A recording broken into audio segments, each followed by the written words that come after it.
Kurang lebih ya mereka bilang, wah bang, pemerintah lagi ngaco nih, nggak pernah nggak ngaco gitu kan.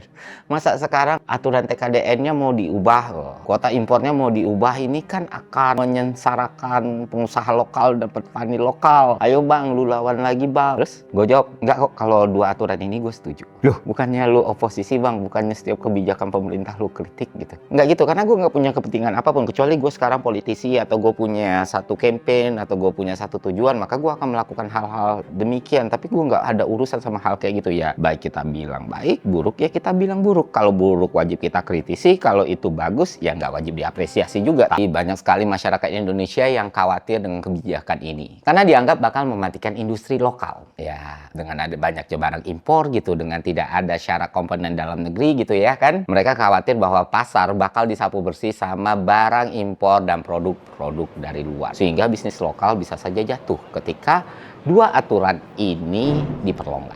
Itulah pemikiran orang-orang ketika mendengar hal tersebut, apalagi oposisi. Ayo protes, ayo teriak lagi gitu kan. Ini tidak boleh dibiarkan dan lain sebagainya. Nah, di sini gue mau coba ajak kita semua, teman-teman semua, untuk benar-benar berpikir soal apakah keadaan yang akan terjadi memang demikian atau sebenarnya itu sudah terjadi bahkan ketika ada aturan TKDN dan aturan kuota impor. Apakah kebijakan ini akan berdampak buruk atau justru baik? Bagaimana dengan realitasnya? Ternyata realitasnya sangat berbeda.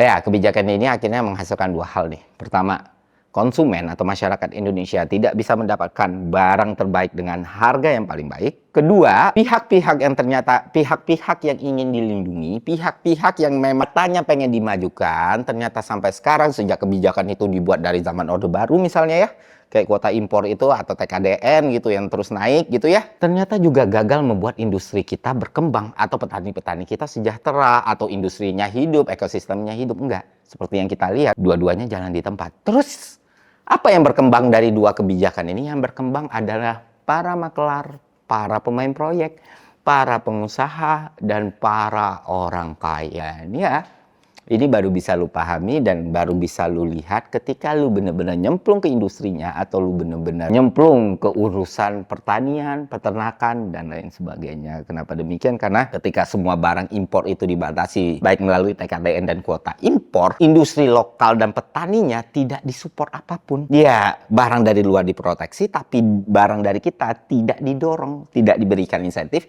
tidak diberikan kemudahan. Akhirnya apa? Akhirnya pemenuhan pasar itu tidak berjalan dengan normal. Kita mendapati harga mahal dengan barang yang buruk. Itulah yang terjadi di masyarakat sekarang.